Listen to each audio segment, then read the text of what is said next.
ওয়ার্ল্ডে এমন একটা কান্ট্রি আছে, সেটার নাম হচ্ছে পাকিস্তান।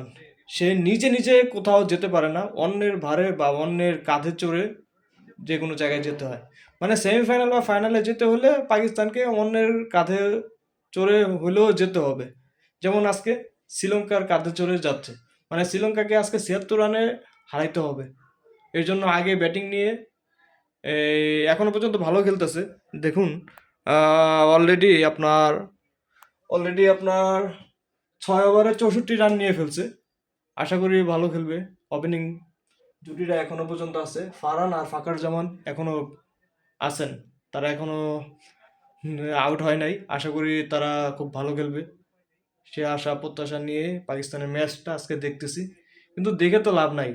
ওই ভারতের যাবে না বলেও ভারতে যায়, ভারতের সাথে খেলবে না করেও ভারতে খেলে। পাকিস্তান একবার, পাকিস্তানটা হলো কি, যেমন একটা আমি থু ফালাইলাম, ওই থু কিছুক্ষণ পর আবার ওরা নিয়ে আবার ওরা খেয়ে ফেলবে। এমন একটা পরিস্থিতিতে দাঁড়াইছে এখন পাকিস্তান টিমটা।